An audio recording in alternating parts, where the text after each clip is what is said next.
Hola, esto es Hable con ellas, mujeres y feministas peruanas al Congreso 2020-2021. En esta ocasión tenemos en el programa a Flor Borja. Flor Borja es candidata por el Partido Morado con el número 12. Bienvenida, Flor. Gracias, Angélica, por la invitación. ¿Qué tal? No, gracias a ti por estar aquí. Cuéntanos, Flor, ¿quién es Flor Borja? Flor Borja es una mujer de 32 años, socióloga de San Marcos, activista, hoy militante y fundadora del Partido Morado. Soy secretaria nacional de gremios y organizaciones sociales y soy candidata al Congreso con el número 12 por Lima.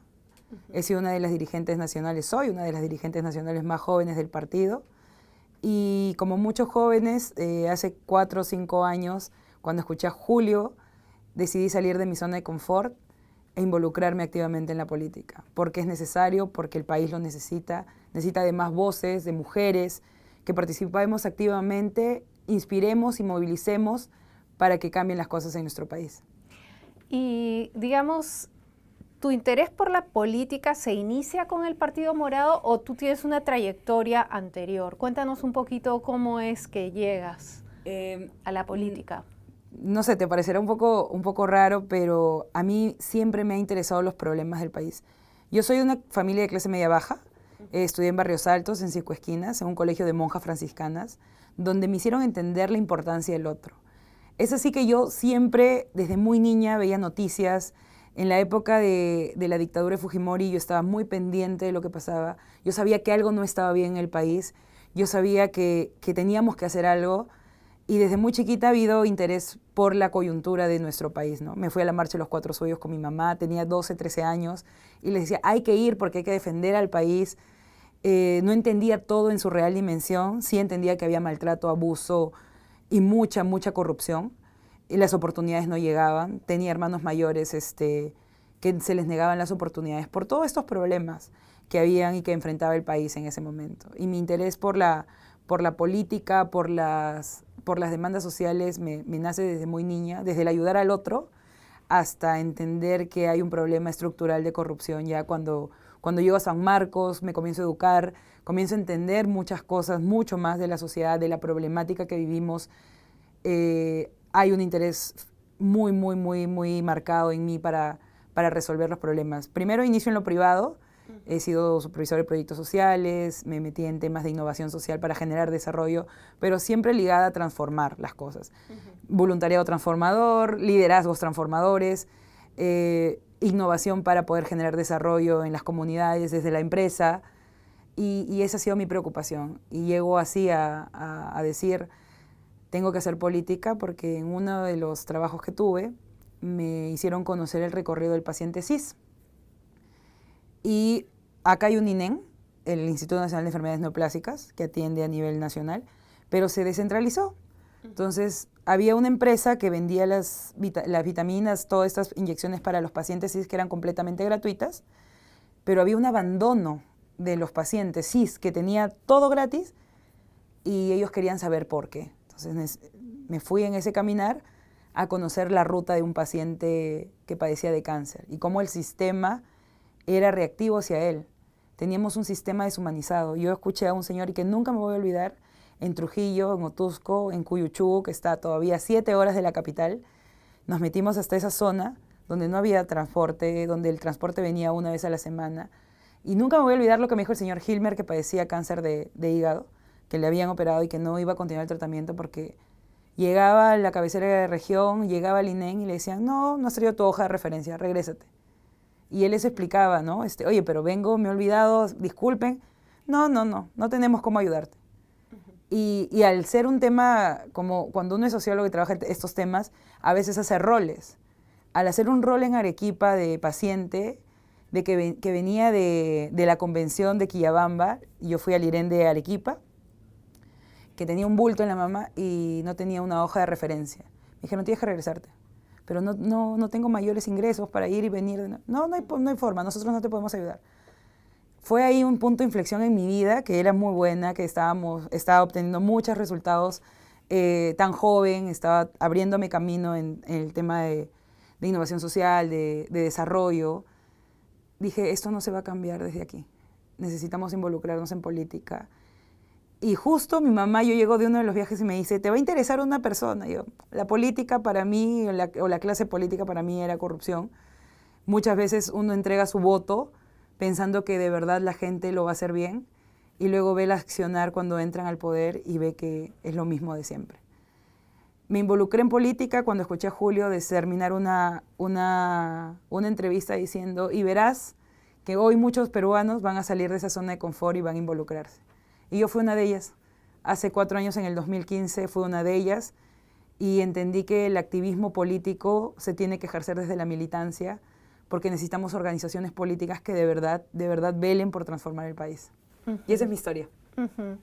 ¿Y para ti qué significa ser política? O sea, pensando también en desde dónde estás hablando. Tú eres una mujer que tienes una perspectiva, entiendo que feminista también, ¿verdad? Sí, claro. Entonces, desde ese posicionamiento de mujer feminista, ¿qué significa para ti hacer política? Para mí hacer política significa, primero, devolverle el sentido de vocación y servicio a la política. Que no se entienda que un político quiere lucrar con las necesidades de las personas, que un político quiere poder. Necesitamos emparejar la cancha. La cancha la tenemos muy desigual, para mujeres, para indígenas, para poblaciones vulnerables. Y mi voz, quiero que sea una de las personas que represente ese sentido de justicia, ese sentido de igualdad. Para mí hacer política es una apuesta de vida. No es momentáneo, es una apuesta de vida porque el país lo necesita. Porque la forma de trascender, qué mejor forma de trascender que tiene una persona es sirviendo a su patria. Para mí eso es la política. Ahora cuéntanos, Flor, ¿cuáles son las propuestas clave que tú quieres llevar al Parlamento para este periodo que viene? Bueno, te cuento, Angélica, que como partido nosotros hemos impulsado una agenda legislativa porque creemos que es lo correcto, porque así se tienen que hacer las cosas, con responsabilidad. Nosotros somos una organización que se preocupa mucho por el tema institucional. Por eso estamos llevando 50 propuestas legislativas en 8 ejes de trabajo. ¿Cuáles son los ejes que más me interesan a mí? El tema mujer. Hemos cerrado el año con 166 feminicidios, más de 200 niños huérfanos. Y necesitamos entender que ese es un problema real, que los feminicidios existen, que hay violencia de género, que crecemos en una sociedad machista, donde se le dice a la mujer que le sirva la comida al hermano, donde se le dice a la mujer que ella tiene que atender todo el tiempo desde lo privado, donde se le dice al hombre que los niños no lloran, que son más fuertes. Necesitamos comenzar a cambiar eso. Y no lo podemos hacer si no somos referentes y no somos agentes de cambio. Y una forma de ser agentes de cambio es desde la acción política. Y por eso nosotros creemos, y una de nuestras propuestas es fiscalizar que los centros de emergencia mujer se estén dando las condiciones para que las personas víctimas de violencia lleguen a los lugares correctos. Porque nosotros tenemos, y el país está invirtiendo mucho en temas de prevención de violencia, pero el problema es que no tenemos gente sensibilizada. No están, las comisarías no tienes policías sensibilizadas. ¿Te parece que está invirtiendo lo suficiente el país? Yo creo que falta un poco más. Hay una inversión, ya hay una alerta, ya se ha visibilizado el tema y yo creo que es un avance importante.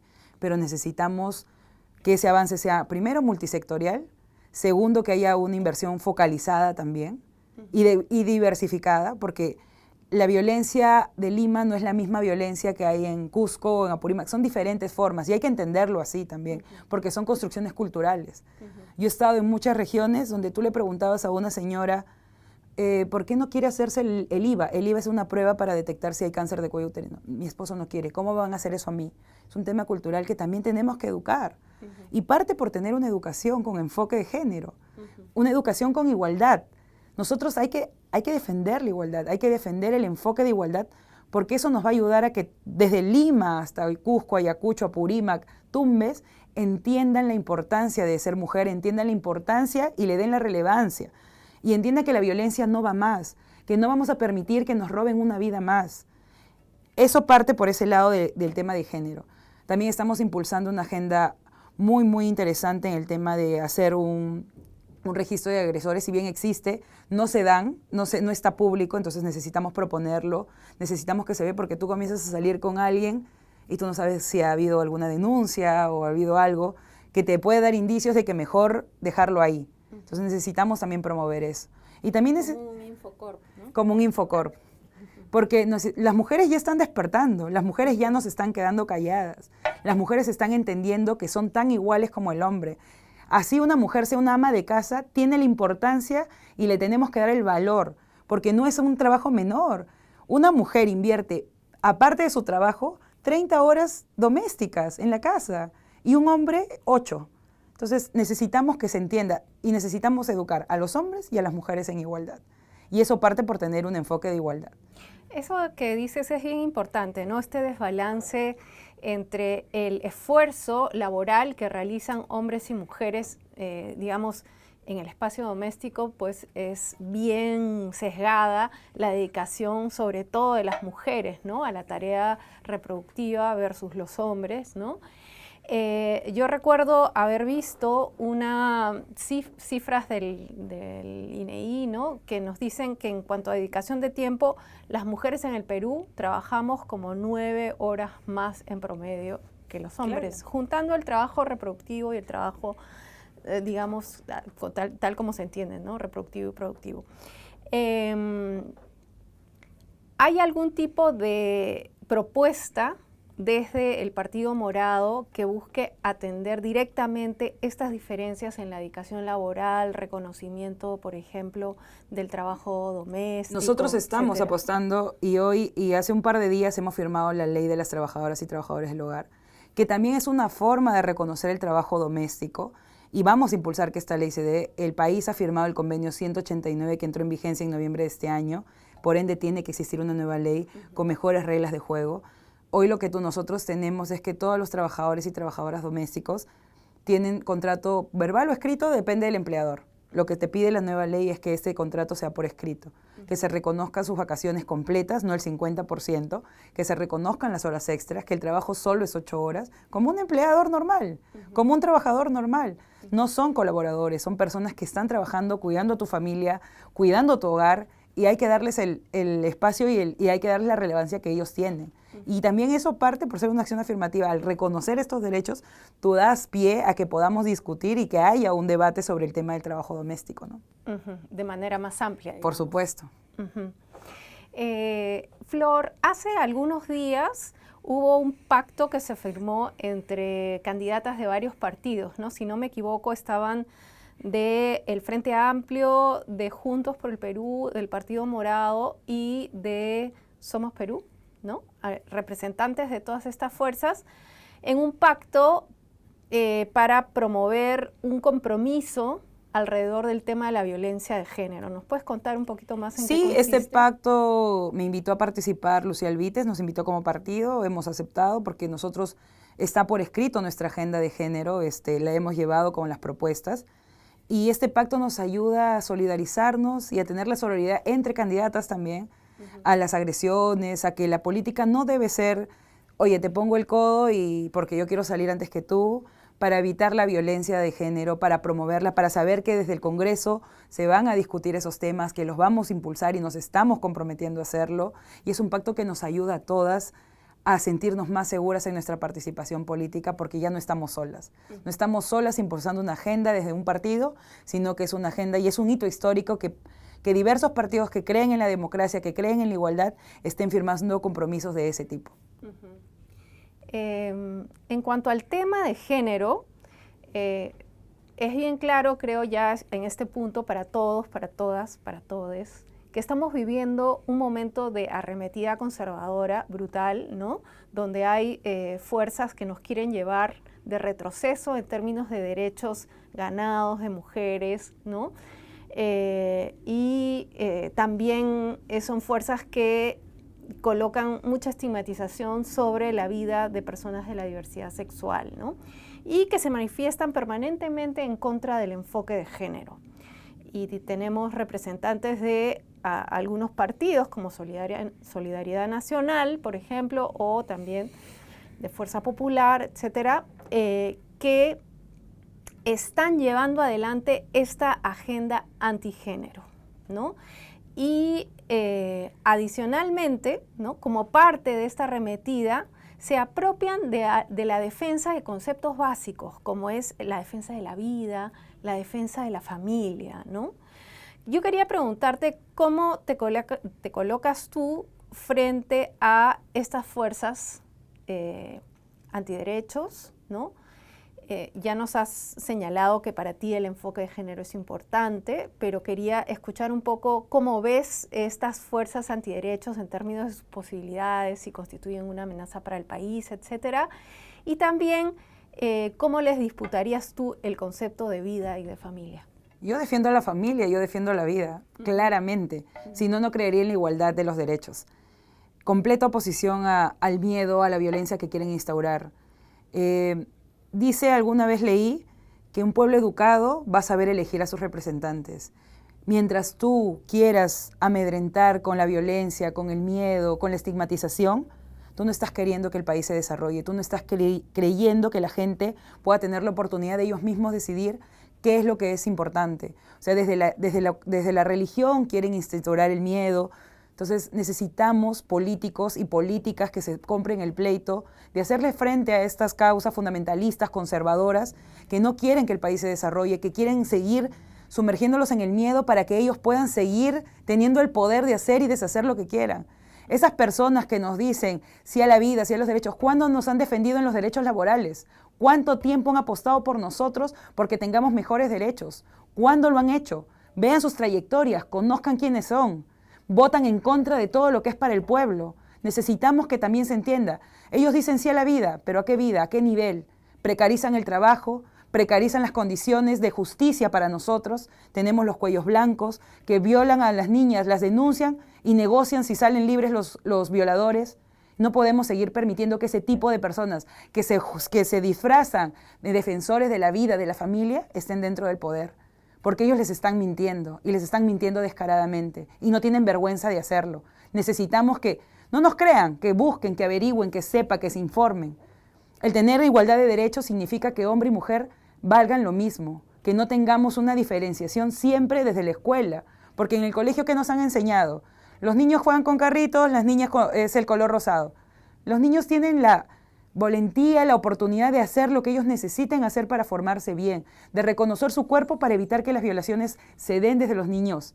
Desde que los padres violen a los niños o las familiares violen a los niños, hay altos índices de violaciones en las familias que provienen de familiares cercanos o parientes o conocidos muy cercanos. Entonces, los niños tienen que tener también tener educación sexual reproductiva desde el colegio, diciendo que su cuerpo es sagrado, que nadie puede tocar su cuerpo. Eso no está mal enseñarle a los niños, porque eso es cuidarlos. Eso es igualdad, eso es enseñarles que ellos son dueños de su cuerpo, dueños de su vida y que nadie puede decirles vamos a jugar así, porque eso es lo que pasa y hay que decirlo con esas palabras. Y hay niñas que también les pasa lo mismo y muchos casos de violaciones son de menores de edad y que digan que las violaciones son menos. ¿Qué es eso, señores? Tenemos que reconocer lo que está pasando y no poder caer en ese discurso de violencia, de falta de violencia y de miedo para que ustedes crean que son unos salvadores, porque ellos no están haciendo nada y no lo han hecho y lo han demostrado. Lo único que han hecho desde el Congreso, desde el poder, blindar corruptos, blindar a los jueces mafiosos y quitarnos a nosotros las oportunidades. Has dicho algo bien interesante, ¿no? Tú has dicho cuando ellos nos han defendido de la precarización, por ejemplo, del trabajo, que es una forma de precarización de la vida, ¿no? Y estoy recordando que hace muy poco murieron estos trabajadores de McDonald's precisamente por condiciones precarias laborales y no escuchamos nada de esos sectores, digamos, de reclamo por esas vidas, ¿no? O tampoco se manifiestan cuando hay estos feminicidios, ¿no? Entonces, es una noción de vida bastante acomodaticia, digamos, ¿no? Oportunista. Como bien dices tú, has mencionado otra cosa que me parece bien importante, ¿no? Has hecho referencia a el tema de la corrupción y de la mafialidad, ¿no? De cómo finalmente también esos fundamentalistas, antiderechos, ¿no? Están en un sector político que se alinea con la corrupción y la mafia. El ejemplo que tú pones de Inostroza, ¿no? Negociando esta pena de violencia sexual de esta menor de edad es un claro ejemplo.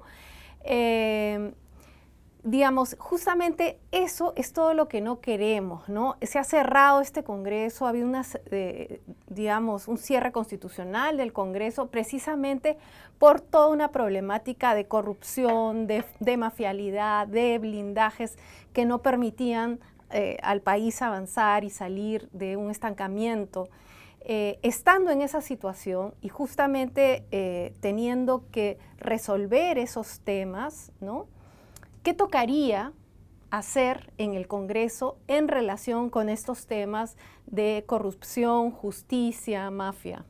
Lo primero para resolver el tema del blindaje y la corrupción es eliminar la inmunidad parlamentaria, porque es el nido de los corruptos ha sido el Congreso y se ha demostrado. Y están ahorita enarbolando banderas, sí, de Luz Salgado el otro día leía que ponía a la ministra en cuestión del tema del feminicidio que hubo en el Agustino. La señora votó en contra del decreto legislativo que ayudaba a prevenir el tema de violencia. Entonces, claro, son acomodaticios. La señora Bartra, que blindó a Inostroza, ahora defiende el tema anticorrupción. La señora Bartra ha blindado a Lapra, ha blindado a Alan García en sus dictámenes. Entonces, por favor, no nos mientan más. Hay personas que hoy postulan al Congreso que han votado en contra de la ley universitaria, donde les roban las oportunidades a los jóvenes, estafándolos como lo estamos viendo. Y el Estado tiene que hacerse responsable también de eso, porque el Estado les ha dado las licencias y no ha fiscalizado que se cumplen las normativas adecuadas para que esas universidades funcionen. Y hay que decirlo así de claro. Eliminar la inmunidad parlamentaria para que no se haga abuso de ella, porque eso es lo que hemos visto. Necesitamos recuperar la confianza de la gente. La gente ha perdido la confianza en la clase política y con toda la razón. Uno sale a la calle y les dice, hija, no te metas en política. O sea, corrupción, blindaje, amiguismo, oportunismo, eso es la corrupción, eso es la política hoy para las peruanas. Y nosotros tenemos un rol. Primero, desde quitar los privilegios a los congresistas, parte por eliminar la inmunidad parlamentaria, parte por eliminar el bono de representación. La política es servicio y vocación. Si ya recibes un sueldo, ¿para qué quieres una semana más de representación? Un bono adicional a tu sueldo. Porque eso ganan, un bono adicional al sueldo por representarlos. Y ahorita todo el mundo dice, yo quiero representarlos. Pues eliminemos la semana de representación, que sea un consenso de todos. Y que los congresistas ganen porque chambean. Y nosotros tenemos que ser los principales fiscalizadores, primero desde el Congreso y segundo desde la calle. Porque no podemos permitir más otorongos dentro del Congreso, no podemos permitir más privilegios. Los policías cuidan a congresistas, que vayan a cuidar las calles. Necesitamos también que los congresistas no sean juez y parte de los actos que cometen. O sea, Mamanis, Yesenias Ponce, que han sido blindados en la Comisión de Ética, proponemos una comisión ad hoc que vea el tema de ética y transparencia dentro del Congreso, porque es importante, porque uno no puede ser juez y parte de lo que uno está trabajando. Eso es, en principio, lo que nosotros estamos proponiendo. Hay diversas propuestas también en el tema de la lucha anticorrupción y darles respaldo a todos los jueces y fiscales que están apoyando todo el tema de mostrar lo que ha pasado, ¿no? Y demostrar quiénes están coludidos con todos los actos de corrupción, los cuellos blancos del puerto y todo eso. Hay que apoyarlos, hay que darles todo el respaldo político que ellos necesiten para seguir conociendo todos los codinomes que hay por conocer, que hasta ahorita no los conocemos todos, pero necesitamos conocerlos todos para que sepan de qué clase de políticos estamos queriéndonos librar ahora. Cuando ustedes hicieron este pacto interpartidario por todas en relación con la violencia de género, me pareció una acción, digamos, bien interesante, no solamente porque expresa un compromiso con una problemática que es de vital importancia, sino que de alguna manera nos mostró cuáles son las fuerzas políticas, ¿no?, que están alineadas con un tema de derechos de las mujeres y en ese sentido de derechos humanos y de democracia. Yo te pregunto, ¿no te parece que sería interesante también hacer algún pacto de este tipo donde quede claro cómo se alinean aquellas fuerzas, cuáles son las fuerzas que están interesadas y se alinearían en un pacto en contra de temas como corrupción, mafialidad y por la democracia, ¿no? Porque yo creo que en ese momento la gente tiene que saber que hay un conjunto de fuerzas que son más de lo mismo. Se ha cerrado el Congreso para un cambio, ¿no? Entonces necesitamos trazar una línea roja y decir, bueno, de aquí para acá sería volver a lo mismo o peor. Y de aquí para acá están las fuerzas que compiten de una manera, digamos, entendiendo y comprometiéndose más con las apuestas democráticas, de igualdad, ¿no?, y de ética, ¿no? Sí, yo creo que desde el Partido Morado vamos a impulsar una agenda anticorrupción, pro derechos, de igualdad, pero sobre todo de buena gobernabilidad y de no obstruccionismo, ¿no? He visto en las noticias estos días que ahora todos están sacando su agenda legislativa, que los naranjitas están diciendo que no van a ser obstruccionistas. Siempre nos han dicho lo mismo y siempre lo han repetido y no lo cumplen. Entonces necesitamos ver un poco de la historia política de lo que nos ha pasado estos últimos tiempos y saber quiénes son quiénes. Los que se están callando porque se están coludiendo, los que salen a decir, ya no voy a hacer eso. Necesitamos renovar la política y necesitamos renovarla en serio, con partidos que de verdad sean instituciones, con candidatos al Congreso que de verdad crean lo que dicen, pero sobre todo promoviendo una agenda de igualdad, una agenda democrática y una agenda de gobernabilidad. Y hay partidos que están tratando y haciendo todo lo necesario para poder dar esas señales, y la gente podrá evaluar, porque si el acontecimiento más importante o más relevante del año pasado ha sido el cierre del Congreso, hoy los peruanos y las peruanas tienen la oportunidad de renovar la política y queden ellos. Nosotros estamos haciendo los esfuerzos necesarios para poder lograr, para que el mensaje cale, pero los que llevaron al cierre del Congreso, que son los peruanos, que no querían más obstruccionismo, que no querían más falta de oportunidades, hoy tienen una responsabilidad histórica y es devolverle el Congreso a la gente, que la voz de la gente se vea representada desde el Congreso, solo informándonos, solo sabiendo por quién van a votar, no por miedo, porque no podemos hacer del miedo una forma de hacer política, ni de la violencia una forma de hacer política. Dense cuenta, busquen, averigüen, infórmense, es muy importante eso. Más allá de que si votan por nosotros o por otro partido, busquen un partido que de verdad represente esos ideales de gobernabilidad, de democracia y de igualdad. A ver, para ir ya un poco cerrando algunos puntos sobre los que me gustaría que des tu perspectiva y tu posición, tuya y de tu partido, el aborto. Estamos a favor de la despenalización del aborto en casos de violación. Aún estamos discutiendo el aborto por completo, pero ya es un avance que entendamos que no podemos tener niñas violadas y que no tengan el derecho a decidir. Personalmente, ¿estarías por el aborto, digamos, libre, legal, gratuito, de una manera más amplia? Sí, a favor. Matrimonio igualitario. Nuestro partido está proponiendo la ley de matrimonio civil igualitario. Los derechos son para todos, y no solo en el discurso, sino en la acción. Muy bien, Flor. Y la ley de identidad de género. La ley de identidad de género para personas trans. Sí, por supuesto. Ok. De repente, algunas palabras finales, un mensaje que le quieras dar a quienes nos ven. Sí, todos los peruanos diariamente nos sacamos la mugre para salir adelante. Mi lema de campaña es saquémonos la mugre por el Perú y saquemos la mugre que tanto daño le ha hecho al país. Hoy es momento de renovar la política y de renovarla en serio. Averigüen, investiguen y si les convenzo o les genero confianza, les pido que me den la oportunidad de representarlo.